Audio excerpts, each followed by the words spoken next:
All right. It says we are live. It says a premium account on Twitter. Oh, that's for the Blue Collar Media Group. Okay, so I can't stream live to BCMG's Twitter page, but I can stream live everywhere else. Hello and welcome, everybody. It is Super Bowl Sunday. There are two sides to this coin. Pardon the pun, because I know a lot of people are betting the coin toss.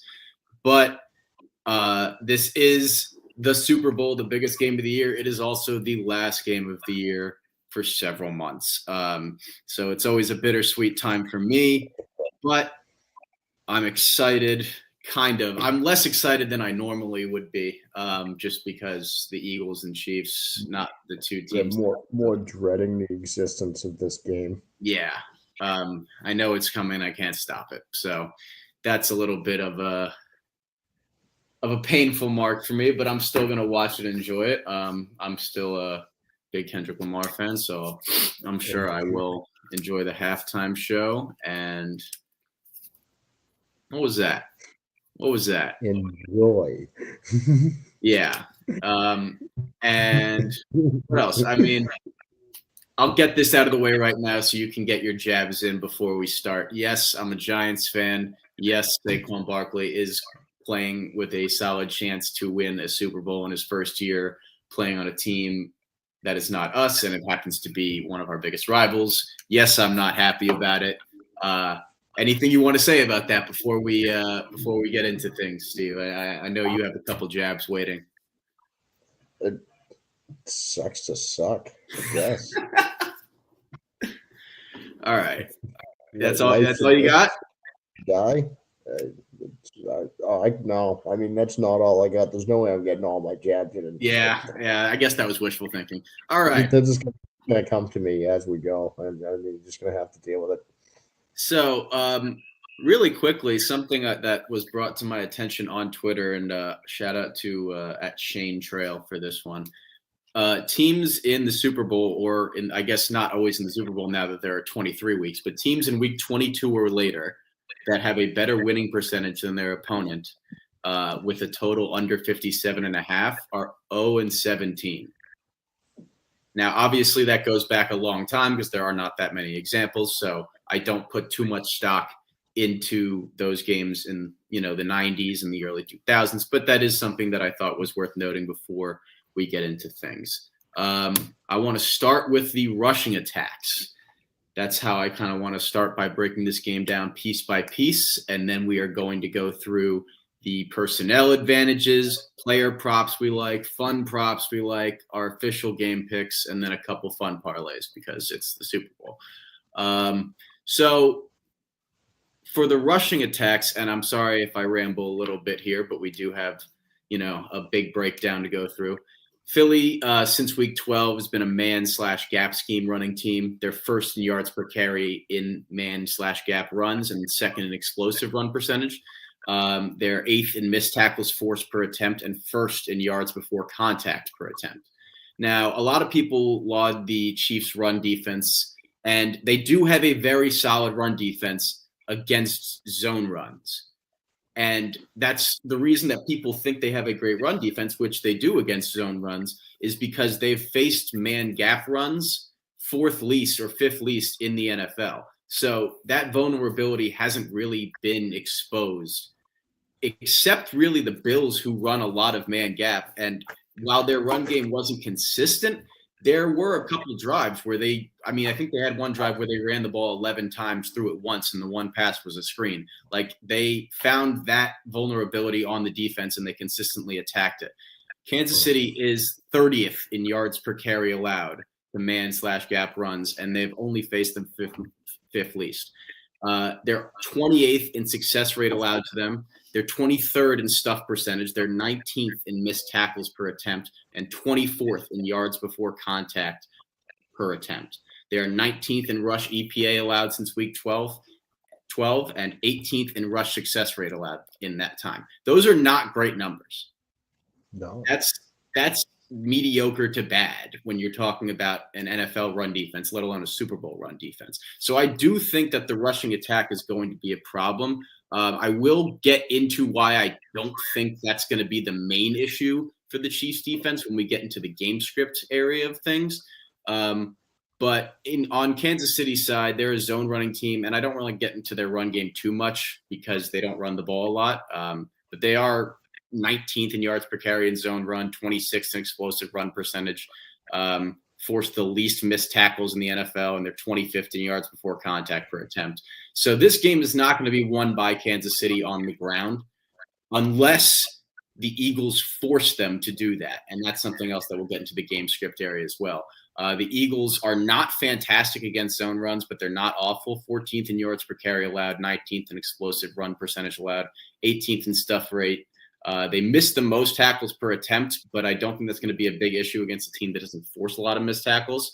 And they're third in yards before contact allowed per attempt, which is very solid. They're also second in rush EPA allowed since week 12 and sixth in rush success rate allowed. So I give the rushing advantage to the Eagles. I have to imagine that with how much you've been talking about Saquon in the last couple of weeks, that you feel this way as well. Do you?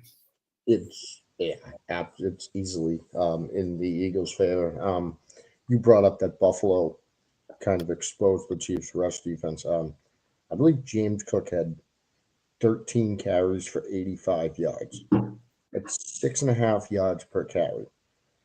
You want to talk about game script? I can tell you that if at any point Saquon Barkley is averaging almost 7 yards a carry, he is going to get a lot more than 13 carries.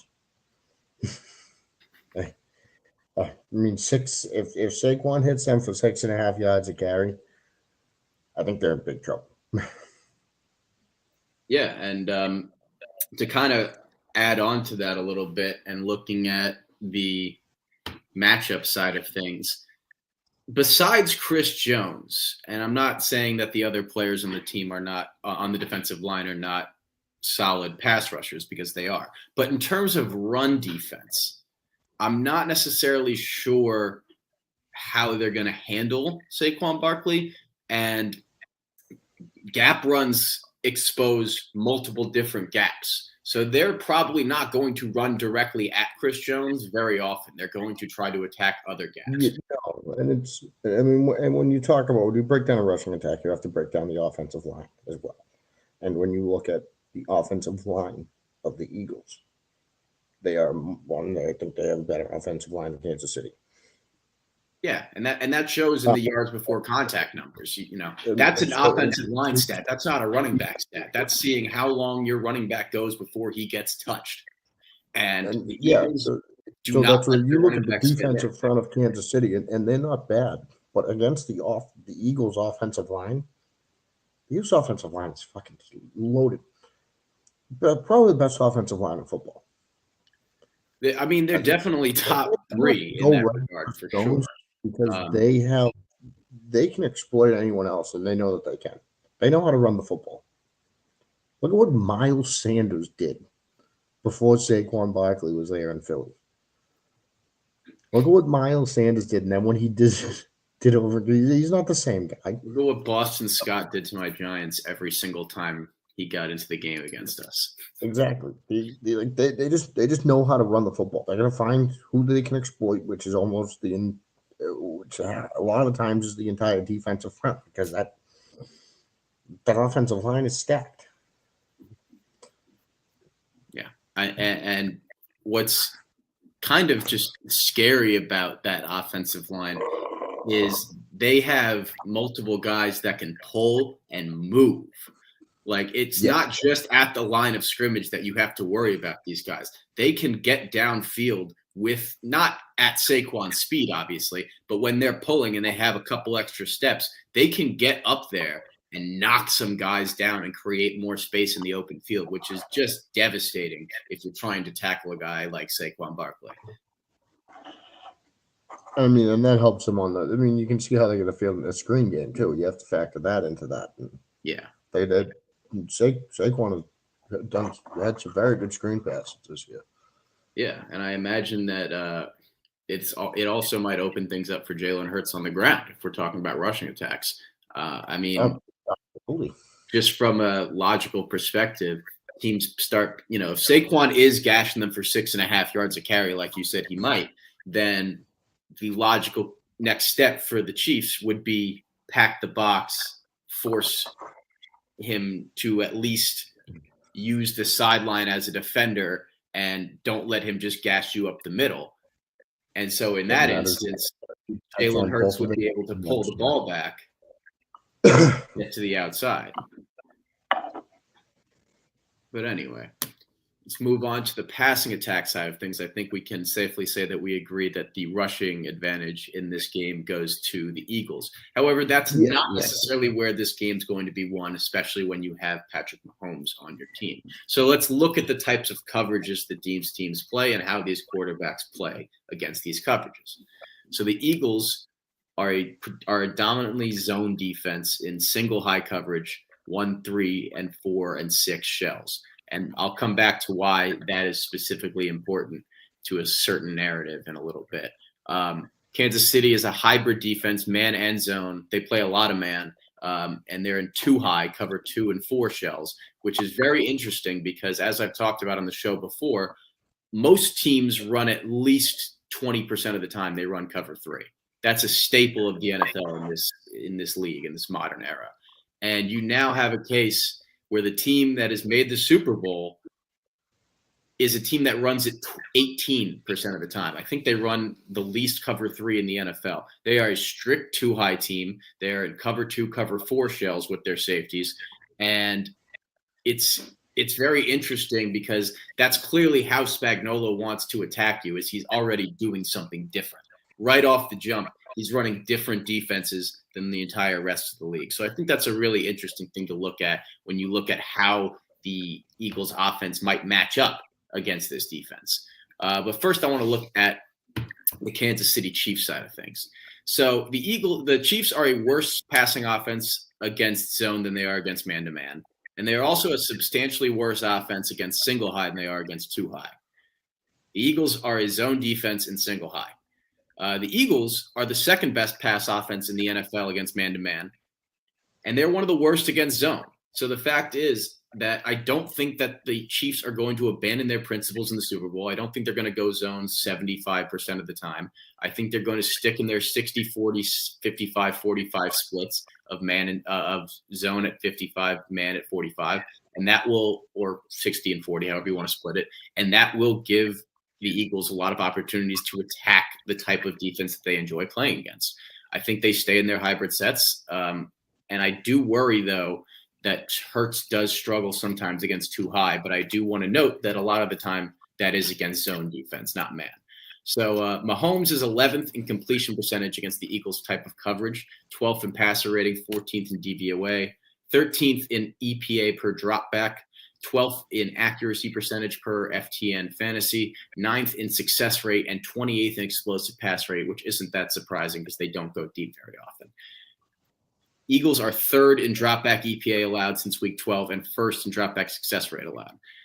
Those Mahomes stats, if you notice, most of them were in the 10 to 20 area, not a lot of top 10 stuff.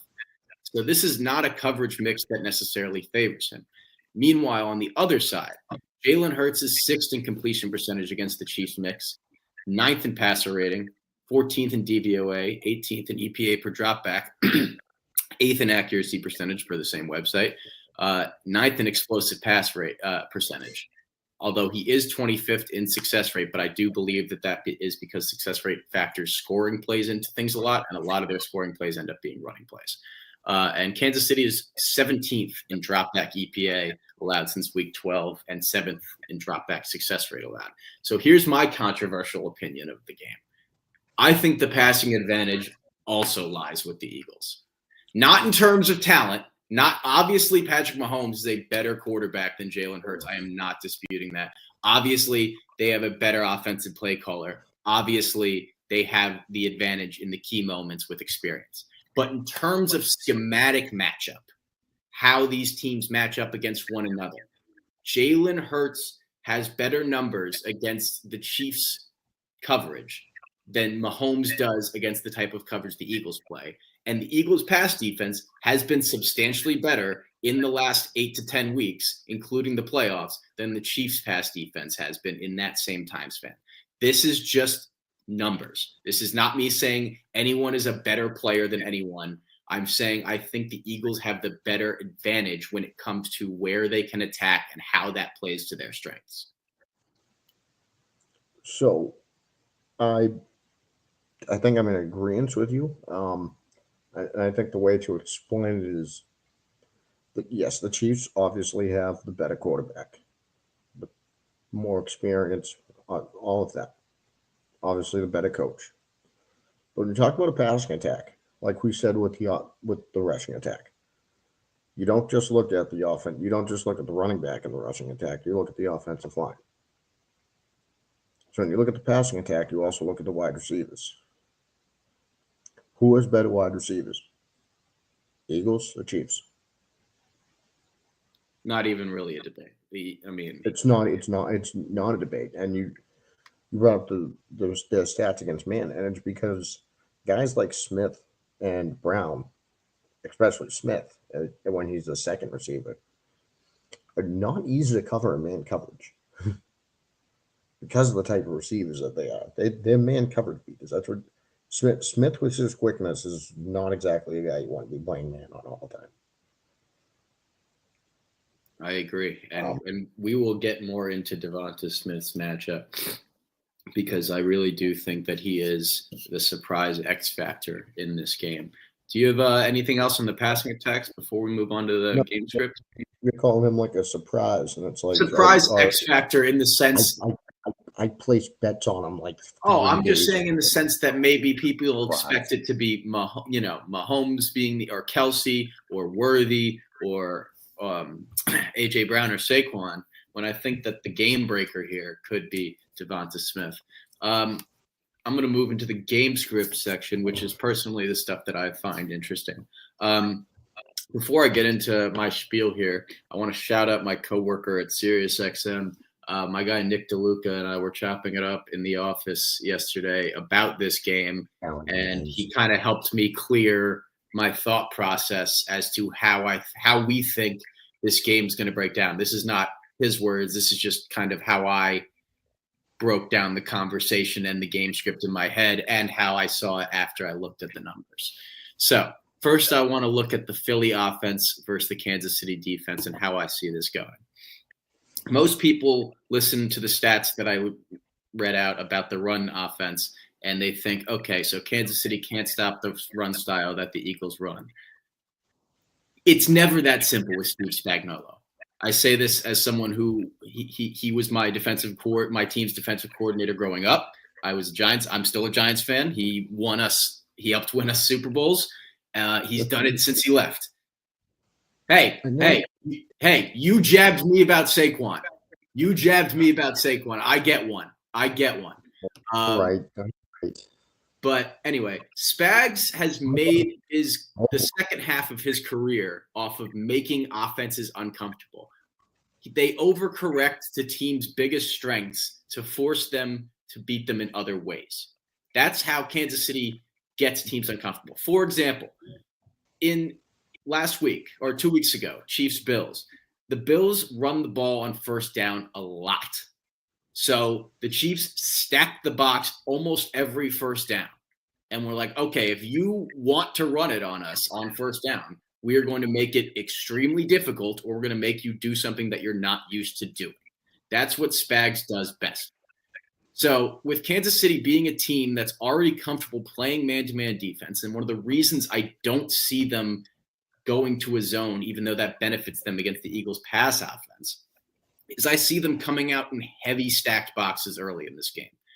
Heavy stacked boxes. The Eagles like to start games with long, drawn-out drives that wear the defense down with different styles of runs at different lengths. You saw it last week or 2 weeks ago against the Commanders.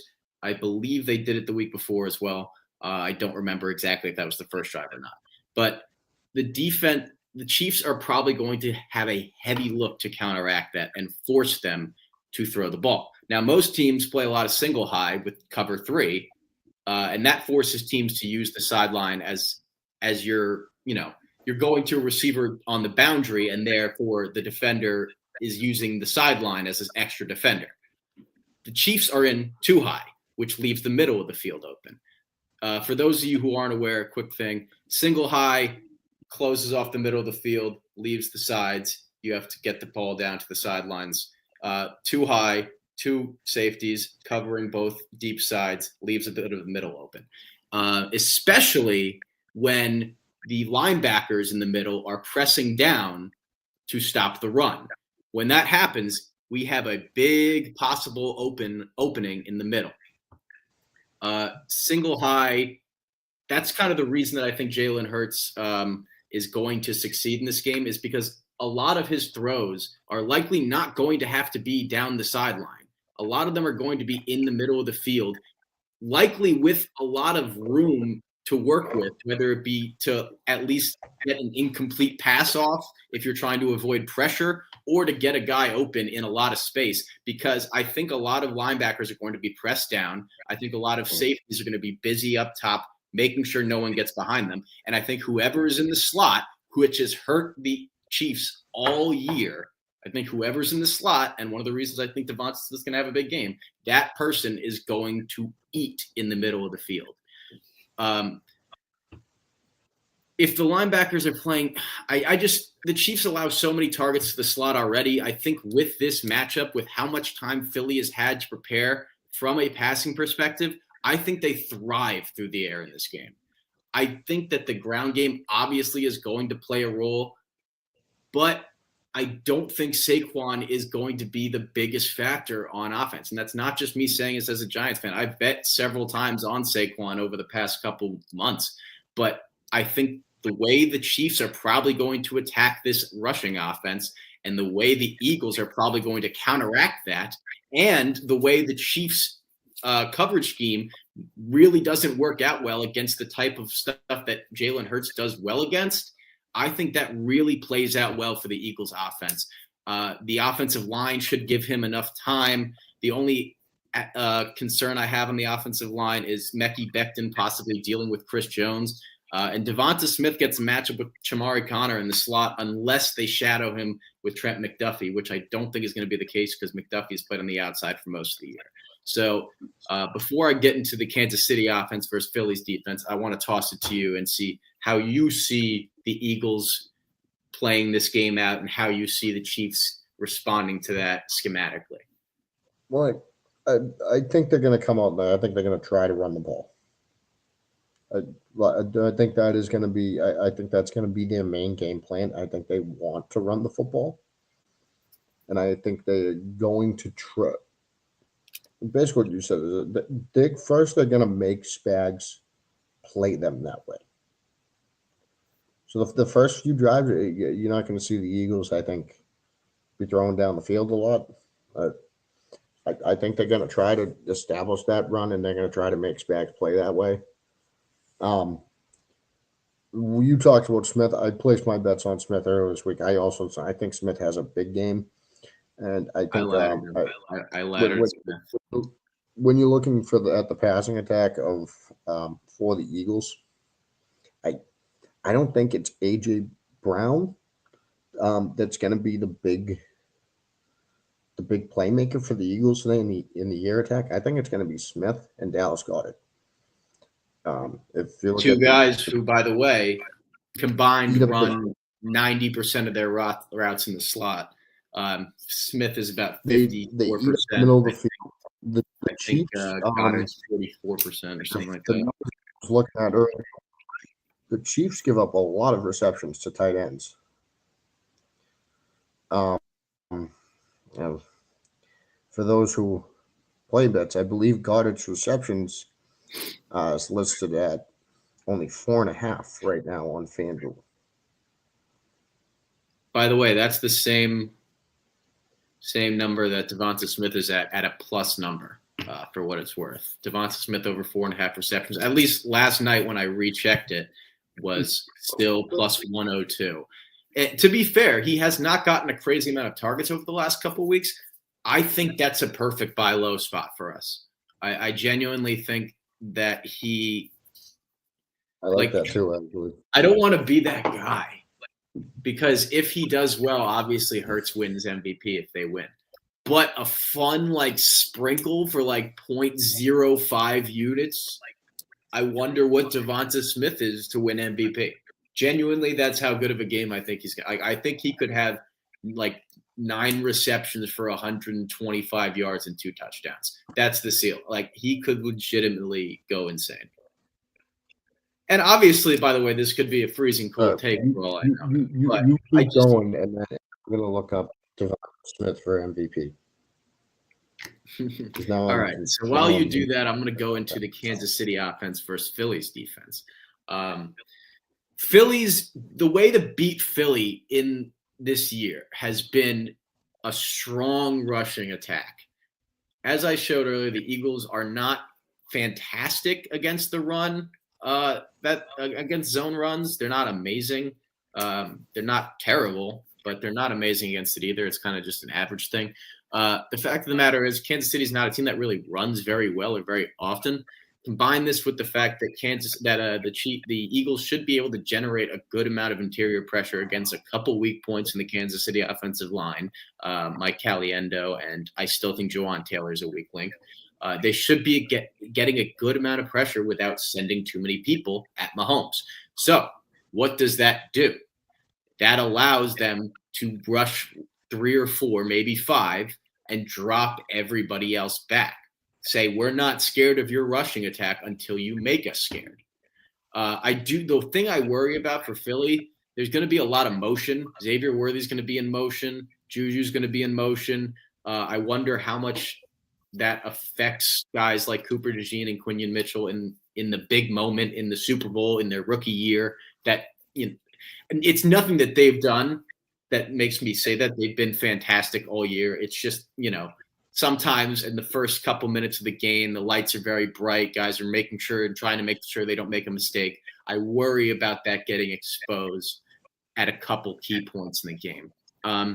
With that being said, Washington and Cliff Kingsbury also run a lot of motion. So the Eagles were able to dispel of that pretty easily last 2 weeks ago in the NFC Championship. So there is some hope there. I do want to tackle one narrative that has been bothering me all last 2 weeks. The Mahomes versus Fangio narrative. Mahomes is 8-0 against Vic Fangio. I know this. Here's the thing. Vic Fangio, if you know anything about Vic Fangio in his career in the NFL as a defensive coordinator, one of the things he is known for is too high coverage. A lot of too high coverage. As I've mentioned, the Eagles are a single high team. He has changed, at least with this personnel that he has changed the style of coverage and shells that he runs. Now, obviously, he's still going to run a couple too high looks. They run single high 58, 59% of the time or something that still leaves, the other 41%. But the fact of the matter is, as I mentioned earlier, the Chiefs are worse against single high than they are against too high. Mahomes is worse against single high than he is against too high. Fangio has now corrected his course in terms of what style his defense plays to beat the Chiefs the best. He is now in a different position than he was for those past 7 games. I maybe will leave one that he probably had a lot of single high coverage on just by probability's sake. But I genuinely think that the Mahomes versus Fangio stuff is going to be incredibly overblown, and it's not going to be too high. It's going to be single high. I don't think the standard applies here. Obviously, Mahomes is going to be able to make plays that he is able to make because he's Mahomes, and he's going to do that shit. And every time I bet against him, he does some Superman bullshit. But this is not the optimal matchup for the Chiefs. It's on the running game. And I say that not sarcastically. I genuinely think that the key for the Chiefs to win this game is run the ball early, force the Eagles to respect Kareem Hunt and Isaiah Pacheco in the run game, bring more people down, stop backing everyone up, bring more pressure on the inside. That allows more stuff to open up. And then Mahomes can start doing what he does. But it's just going to be very difficult. You remember the Tampa Kansas City Super Bowl, right? Yep. There was, obviously I'm not blaming Mahomes for this. He was missing 2 starting offensive tackles, but the way that they were able to get pressure on him so consistently and still cover well is because of those 2 missing offensive tackles. They only blitzed 4 to 5 every time, and they got pressure because they were able to do that. Now, I'm not saying that the Chiefs are in the same predicament, but Jawan Taylor is not fantastic, and Mike Caliendo is bad. They moved Joe Tooney away from left guard to left tackle. They moved Caliendo into the starting left guard position. He's only been there since week 15. He has done decently in the last couple games, but again, big moment, big spotlight. Trying not to make a mistake always kind of leads to one. So I do think Creed Humphrey is going to be able to hold his own in the middle. I think Travis Kelce's in a bad spot because if you think about it from the perspective and the game script perspective I'm looking at it from, if the Eagles are able to drop everybody back, that means they could possibly keep 2 on Kelce most of the time. And those 2 are likely going to be a combination of Zach Bond and C.J. Gardner-Johnson, both of whom are very, very, very good in coverage. I'm not sure I like that matchup for him. I'm really not. He's obviously going to find open spaces in zones, but at the same time, if there are 2 people on him at all times, there's not really much you can do. I think Xavier Worthy has the matchup that I really want to look at, even though I don't know, obviously, if Cooper DeJean's going to have a good game and step up. He might. But the way I see it, the Chiefs offense has 2 choices.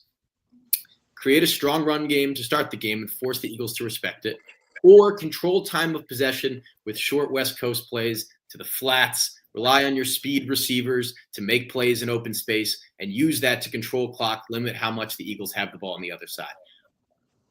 That's just harder to do in my advantage than the script that the Eagles have. So I give the games, I hate to be repetitive, I give the game script advantage to the Philadelphia Eagles in terms of how well they're going to be able to pull off what I think they're going to try to do on offense and on defense. I agree with I think that was a great breakdown. You didn't really give me anything to add to that. I will. I'm sorry. I can let you go first on a couple. It is plus 6,500 for Devonta Smith to win Super Bowl MVP. I just placed $5 on it because $5 to win $325. I'm just saying he won the Heisman. He won the Heisman. Yeah. I mean, that's not really the same thing at all. But no, I guess that's. But it is an award that they wouldn't expect to go to a receiver that he got. Good point. It usually goes to a quarterback. It usually goes to the quarterback. Mm-hmm. So there are some similarities, or just one, rather, but I'll take it. Sort of similar. All right. Yeah, well, that's a good reference point. All right. So personnel. And when I say personnel, I don't mean the players on the field. I mean the formations that the teams run. So just a quick breakdown here.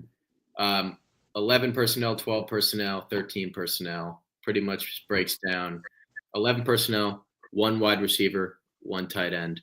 12 personnel, 1 wide receiver, 2 tight ends. 13 personnel, 1 wide receiver, 3 tight ends. Very simple. 11 personnel, the 3 wide receiver set, is the most commonly used one in the NFL. I think most teams run it over 50% of the time. It's just, having 3 wide receivers is all the rage. Everyone wants to have their slot. So looking at defenses against it, Eagles are second best in EPA per pass allowed against 11 personnel. The Chiefs are 27th against 11 personnel.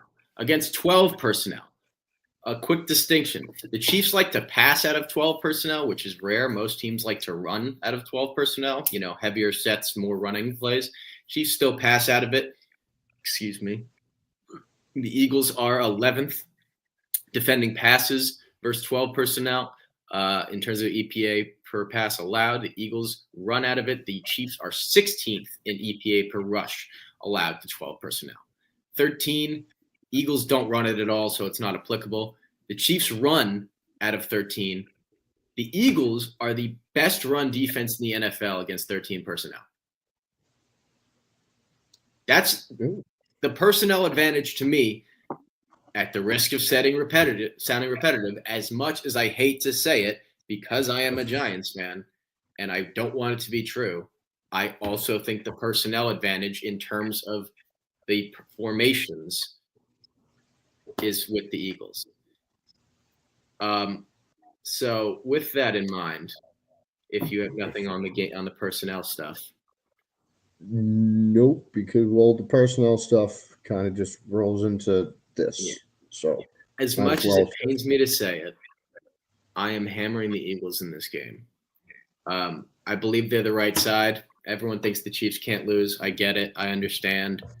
I'm going to make a promise on live stream right now. There are 34 people watching. Also, thank you all for joining. Really appreciate you guys tuning in and spending the early part of your Super Bowl Sunday with us. I know. Why did you want to spend your Sunday with me? Hey, I think I'm I think I'm all right. I'm giving some good information. Speak for yourself. Yeah, but I'm a Patriots fan wearing a Belichick my ball shirt. You know what? I have a couple friends from Boston. I'm sure that's why they're tuning in. Here's my promise. If the Chiefs win this game, I will never bet against the Chiefs in the playoffs again. I'm done. Seriously. I've done it multiple times. I don't have a good track record. If the Eagles do not win this game or cover the 1.5 point spread, which is rare to do that and lose, my hand to God, I will not ever bet against the Chiefs in the playoffs again. I will be done with it. But I am taking Eagles plus 1.5 for 4 units.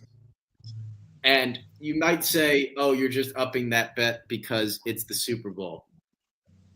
No, like genuinely, if I saw all this stuff that I listed out, all these advantages where I don't think the Chiefs have a single one besides quarterback, and head coach, obviously head coach, I would do the same thing. It's just the spot that this game is in. I don't like it, but you don't bet teams, you bet numbers. That's what you're supposed to do. So if there's any solace for me, if I lose, at least I get to see the Eagles lose, which would always be nice as a Giants fan. But for my wallet, I will be investing in the Philadelphia Eagles in this game. What are you doing, Steve? Well, so as I said before we started, I've been a diehard Eagles fan for the last 2 weeks. Ever since the media did not hit the stadium where the Bills and the Chiefs were playing last week, I've been forced to root for the Eagles for the last 2 weeks. It's terrible. I'm more of an animal and less of a person now, which has led me to I am also betting. Have you found yourself incentivized to climb any light poles lately by any chance? Have you? Yeah, I started doing that yesterday at work, and they were black out and wake up on the top of a lamp. Yeah, no, I started just climbing the light tower at work yesterday. My boss was like, "Dude, you gotta get down here. Like, what are you doing? You're not tied off. We don't have any work up there." But so I am also betting heavily on the Eagles. I looked over. It's basically everything we just went over. The Eagles are the more talented football team, other than quarterback and head coach, and tight end. Yeah, Travis Kelce is a better tight end. Yeah, obviously. Other than quarterback, tight end, head coach, which are very important positions. Obviously, quarterback is the most important position on the field. Not taking anything away from that. The Eagles are the more talented football team. So I am betting on the Eagles to win today. As I said earlier, I'm betting on Devonta Smith to win Super Bowl MVP because we looked at those very, very juicy odds. Just a sprinkle, guys. Don't go crazy on that. Just a little bit. I had a Devonta Smith line of 50 receiving yards, 50 plus yards the other day. Receiving yards, it obviously went up. I got that the other day. I've already been on Smith before we had this conversation. As I said, I'm big on Dallas Goedert this week. I am playing Dallas Goedert to score anytime touchdown. I have Saquon Barkley two plus touchdowns in this game at plus 260. That is parlayed with the Eagles money line because I can tell you this: if Saquon Barkley scores 2 touchdowns, I bet you the Eagles are winning the game. It would certainly be helpful for them. But I will say a couple of props I have on the Chiefs side. Kareem Hunt has won me money the last few weeks in a row. Anytime touchdown, it is still plus money. There's been plus money for him to score a touchdown each of the last couple of weeks. It's still plus 145, I believe. I saw earlier. I played it earlier this week. I'm gonna ride that until it stops hitting. As you said, it is not a great matchup for Travis Kelce. That said, Travis Kelce to score a touchdown in the Super Bowl at plus 130. Never going to hate that one. I mean, still pretty good odds for me. Even if he has 2 receptions, he's going to get targeted in the red zone. So if he has 3 receptions for 18 yards and a touchdown, you still win, and I'm still right. So I'll take that. Hey, yeah, I don't mind you being right and me winning. Because I'm still right if I win. There you go. All we care about is being right and winning money. I also will say I do have we touched on the rushing attacks earlier. I do have Jalen Hurts over 40 yards rushing. I have that as well. I got that from the Be Better app actually earlier today. Shout out to them. I got a couple plays from them that I'll share when you're done. But yeah, that's pretty much all. Dallas got it 4.5 receptions. There you go. That's it. Yeah. No more props for the Super Bowl? No more player props? They're not yet. All right. Well, I'm going to go into mine. Fair warning, I have a lot of them. I've been a prop guy all year. That's kind of just the way it's transitioned to for me in terms of where I can find the value. I have 3 game specials that I bet, as well as a ladder. And I'm just going to break it all down. I'm going to try to go through it as fast. You have an octopus? What? Did you bet on an octopus? I did not bet on an octopus, actually. I thought about – I saw – actually, I'll go over this in fun props, but we have a fun props section as well. I saw there was a prop for a 2-point conversion to be attempted, and that I liked, but the number was too good to be true, so I'm sure it's gone by now. I'm going to start with what you guys already know. Devonta Smith is my guy today. Absolutely laddering his receptions. I have over 4.5 receptions plus 105 for 1.5 units. As I've mentioned, the Chiefs allow 42% of targets to go to the slot. Smith lines up there over 50% of the time. Slot receivers do well against too high coverage. The Chiefs run a lot of cover 4. Smith has the best route win rate and separation score on the team against cover 4, and it's not close. Devonta Smith has an 18% win rate against the cover 4 since week 12. A.J. Brown is a 6.5. That's the second best on the team. As I've mentioned, I think the game script will kind of play out where the Eagles are going to throw the ball a decent amount, more than people think. Smith has the highest catch rate on the team since week 12. He averages 6 targets a game, even with them going heavy rushing scripts in the second halves of games when leading, and even with him not getting many targets in the last few weeks. I think that we also have to bring into consideration that, as I mentioned, they've been blowing teams out recently. He hasn't played a lot of the fourth quarters.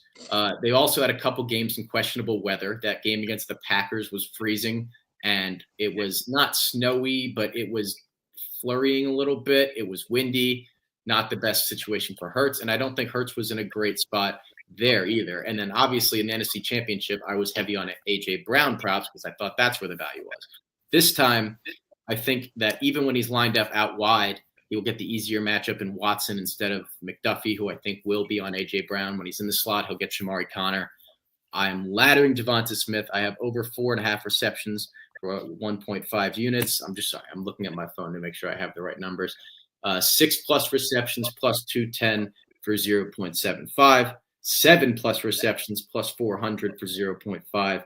And 8+ receptions at plus 650 for 0.25. I also have anytime touchdown for Devonta at plus 250 for 0.75 and first touchdown at plus 1,700 for a quarter unit. One of the game specials I took was Devonta Smith, 50+ yards in each half. That was plus 2,700 at the time I took it. Unfortunately, it's down to plus 1,800 now. I would not take it there, but if you can find it on another book, they might have it at a softer number. I took that for 0.25 units, quarter unit. Sorry. On the theme of the Eagles passing game, I have Jalen Hurts over 211.5 passing yards. Let me get to my write-up there. He's in an advantageous spot, as I've mentioned, against man-to-man, which he is great against. The Chiefs have allowed at least 237 passing yards to 3 straight quarterbacks and 4 of the last 5. I think Kansas City is going to come into this game with the goal to make him beat them through the air. And I think he's going to have a good chance to do it with the matchup that he has. So I have over 211.5 passing yards for 1 unit. And I also took 250+ passing yards at plus 240 for a half unit. Thinking about this from the Chiefs side now, logistically, the Chiefs are going to get down the field at some point, first of all. That's an inevitability. They're not going to go scoreless, and they're probably not going to get it on a huge play because unless Xavier Worthy breaks a big one, a lot of their guys aren't big play guys. They're a work the ball down the field type of team, and that kind of shows in Patrick Mahomes' yards per attempt numbers. So, as previously mentioned, the Eagles are probably going to back off of this offense and make them prove that they can run.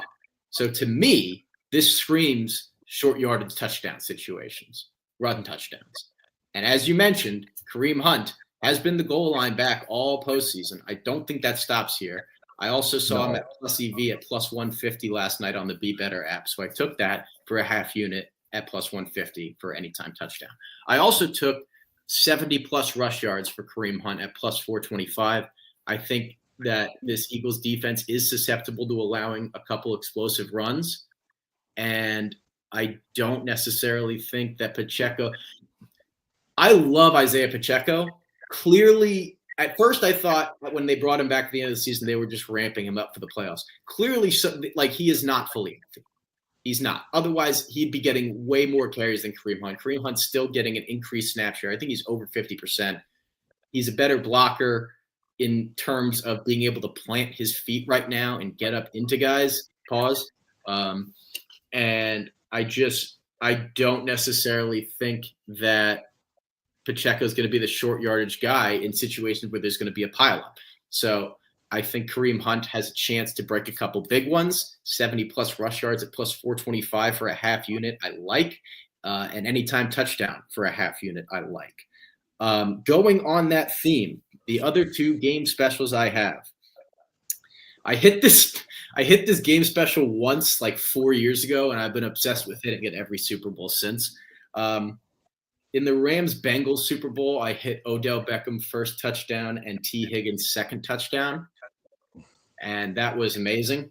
So I'm trying it again this year. I'm going Kareem Hunt first touchdown and Devonta Smith second touchdown. That's a game special available on FanDuel. That's plus 10,000.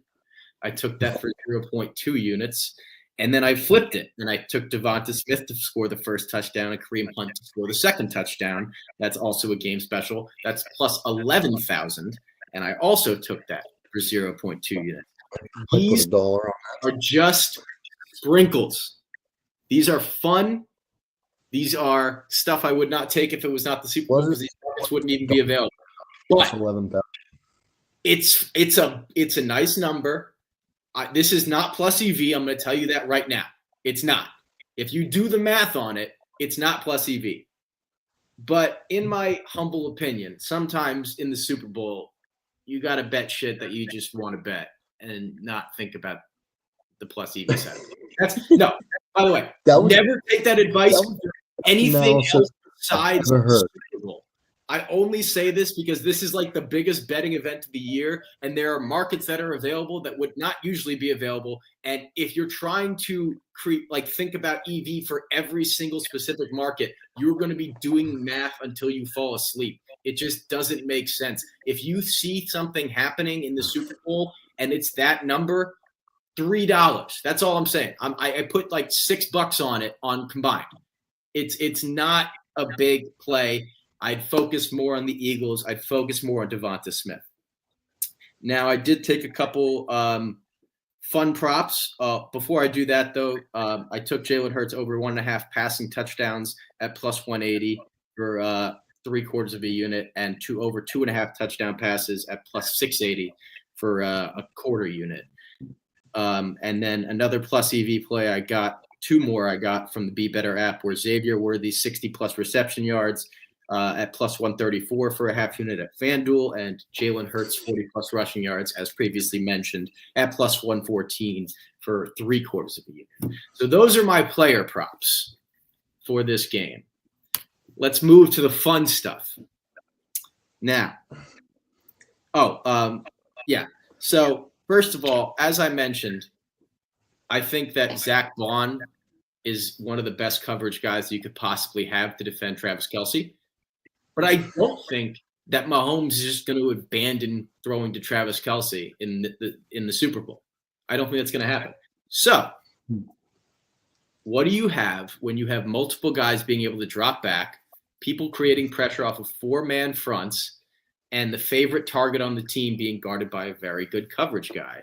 You get the possibility of inaccurate or mistake throws to a very good coverage linebacker. Now, again, this is not plus EV, but I did sprinkle a 1/4 of a unit on Zach Bond to record an interception at plus 1,900 at FanDuel. I think that's a possibility. I think also any tipped pass over the middle, he is liable to get. I think that because he's going to be dropped back in coverage a lot and not really pressuring on down the middle, it's going to give him a lot of opportunities to patrol the middle of the field since he is going to be in zone. Most of their defense is in zone. I think Zach Bond has a chance or will have a couple opportunities to possibly get an interception. So that's one fun thing I took. Another fun prop I took, and this one is from my guy, Joe Goddard. My friend Joe Goddard, who used to be a co-host with me on the Source show, he once dropped some real wisdom on me when it came to the Super Bowl coin toss. If you are betting tails and you win, you feel like a genius because tails never fails. Of course you bet tails. Of course it won because tails never fails. If you bet heads and it comes up tails, oh, how did I not bet tails? Tails never fails. So easy. Now, obviously, that's not real betting advice, but I bet tails every year because of that. So shout out to Joe. That half unit's for him. That's only if you want to be an idiot and bet on the coin toss like I do.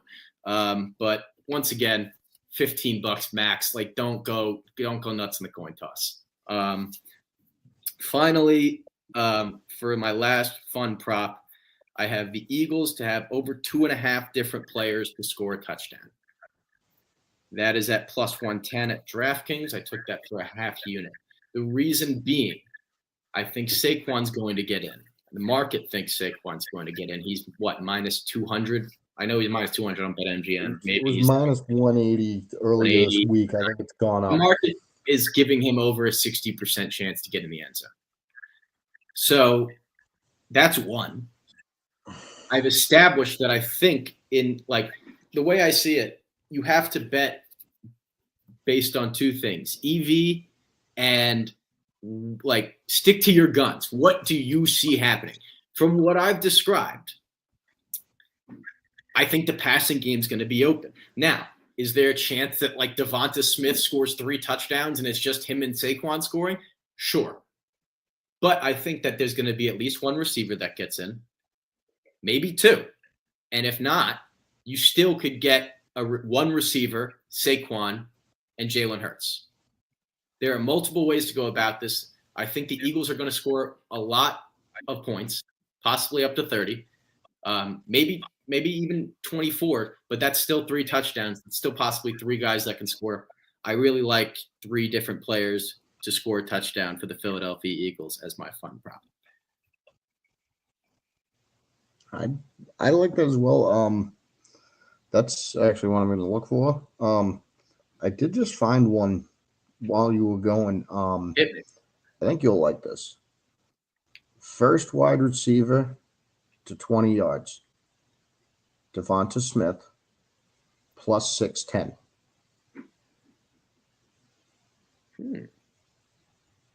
Where is that? That's what I said. Where is that? FanDuel, on the game on specials. Yeah, I might have to take a look at that. Listen, I go all in with my ladders. I'm not afraid to do it. Sometimes it's a swing and a miss. Sometimes it's a spectacular hit. But it's the Super Bowl, and I'm riding with Devonta Smith here, no question about it. And I guess this could also be considered under a fun prop, is the Devonta Smith to win MVP. I'm not putting that on my sheet yet until I kind of look at the markets and see if there's any better number than 6,500 out there. But I mean, once again, I'm putting like $3 on that. But I genuinely think that he is in the best spot matchup wise of anybody in this game, hands down. I mean, I think it's first player to have 20, not first receiver. We'll double check that. Yeah, but I mean, first player to 20. Yeah. 20 receiving yards. Now, full disclosure, I've only put together 2 parlays for this game so far. I'm probably going to put a couple more together after I shovel, because I have to shovel after this. It's snowing here, or it snowed last night here in New York. Here too. We just don't complain about shoveling here. No, I wasn't complaining. I was explaining my timeline. It's like you fucking New Jersey. Hey! I was explaining my timeline to the people that might be looking for parlays. Scumbag. All right, lay off. This is that New Jersey. Hey! Don't give me New Jersey. Anyway, I have one parlay I have that is plus 2,700 is Jalen Hurts 250 plus passing yards, Kareem Hunt 70 plus rushing yards, and Devonta Smith 7 plus receptions. That's plus 2,700 at DraftKings. I took that for a quarter unit. And then one I forgot to add to my sheet, but I did send to my friends, I think. I didn't. But I did take a picture of it, right?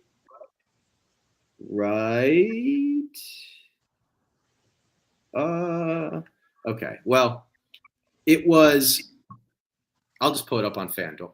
It's Kareem Hunt first touchdown scorer, and here it is. Kareem Hunt first team touchdown scorer, Devonta Smith first team touchdown scorer. So both to score the first touchdown for their teams. That's plus 3,943, and I put that's a 0.16 units on it. I got a little precise with it. What else did I take? Yeah.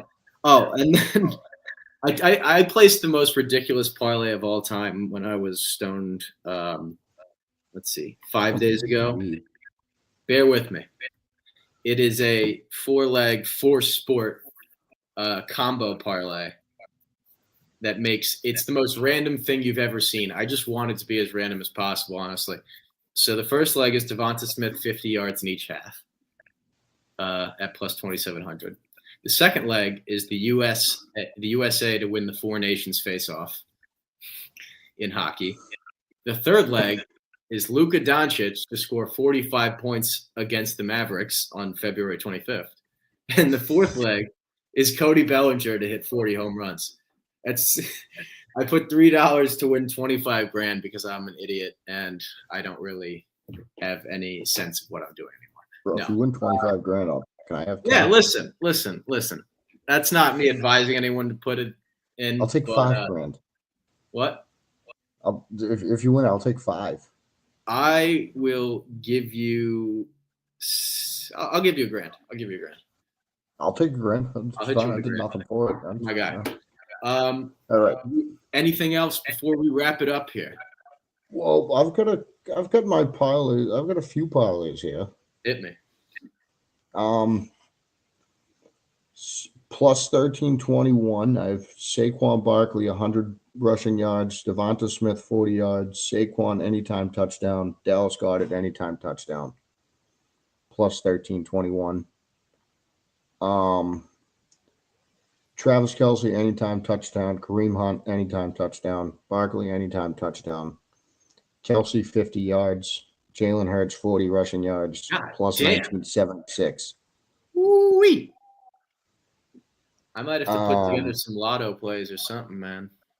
This is this is actually, I think this is the one I like the most.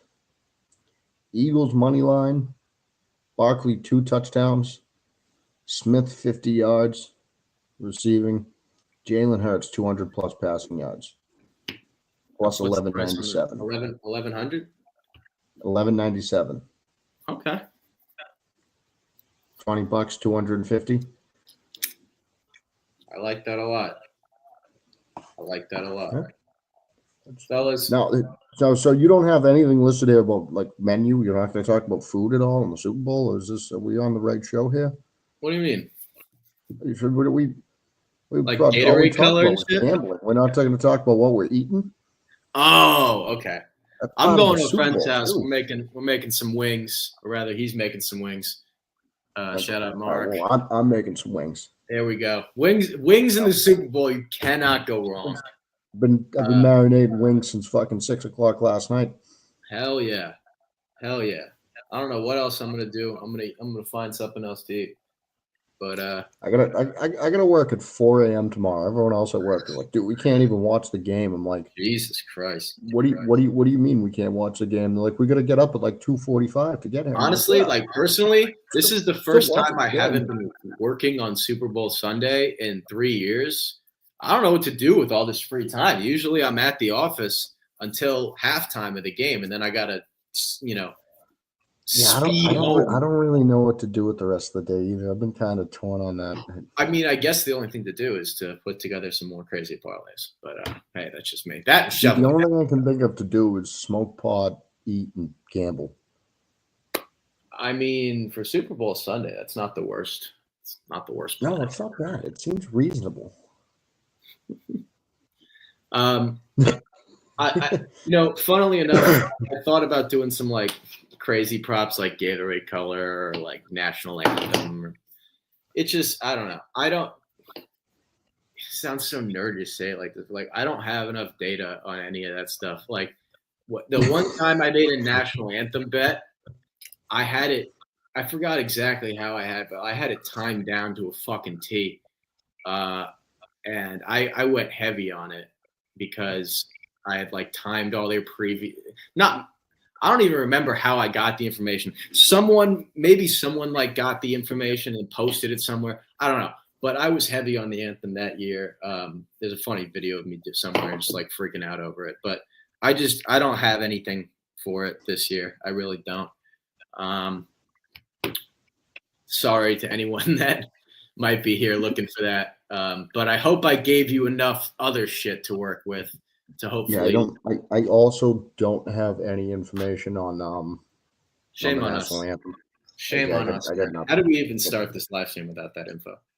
Ridiculous. Yeah, I was spending all my time thinking about like the actual players in the game and not like the Gatorade color and the national anthem. That's not important. You have to do research on whether Donna Kelsey's going to show cleavage on Bovada. Did you know that's an actual prop, by the way? Where is that? Where I'll bet on. I think it's on like Bovada or something. I saw it on Twitter. I swear to God. All right. Well, if you find that, let's put money on that. Just to put money on that. I might have to reopen. I mean, my Bovada account's like suspended, but I might have to reopen it. No, I'm not touching that prop. That's extremely odd, and I don't know why that was put up as a prop. There's a reason it's there. Also, how are they grading that? it's kind of shady that the books get to define what is and isn't cleavage in that instance. But I don't want to talk about that anymore. We don't need to go too far. This is going to turn out like that insurance company refusing to pay that UMass student. It has all the makings of a lawsuit from multiple angles. I will say that. That lawsuit, that would be the best lawsuit story to follow ever. Imagine actually following that lawsuit as a gambler suing a sports book over what they defined as cleavage shown during the Super Bowl. I don't know what kind of world we're living in, man. But dude, I would love to see that in court. That would fucking top the OJ fucking trials. Yeah, that's got to be televised. That's got to be televised. Like I would take work off to watch that fucking trial live every day. I'm telling you that. I'd be live streaming that work. I would absolutely have to watch that. Yeah. Anyway, we are running over an hour here. Alone in that. Oh my god. We are running over an hour here, so I do want to wrap it up. We've had a lot of people join the stream today, so seriously, thank you guys spending your Super Bowl Sunday morning/afternoon with us. Really appreciate you listening to what I have to say. And we haven't had that many streams this season, but for the ones we've had, I appreciate everyone who's come out to all of them and shown support and shown love. I hope you guys have a great Super Bowl Sunday. I hope all your bets hit, except for the ones that are against mine. Yeah,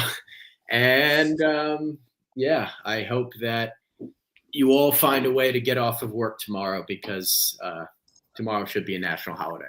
So, that being said, I'm not going to say go Birds. I will be making the day after the Super Bowl a national holiday. We will all have work with pay. Vote for Steve. This is how I'm going to make Texas vote Democrat. There you go. But I just what was I going to say? Whatever. Thanks, guys, for tuning in. And I'm not going to say go Birds because that is antithetical to who I am as a person. I'll just let my wallet. I would like to do my normal rendition of the Eagles fight song, which is "Die Eagles Die." Not until after the game. The Eagles today, so I can't do that. But I'm also not going to do their gay fight song that they always do. All right. On that note, thank you guys for tuning in, and we will see you next season for more Sunday football streams. Can't wait.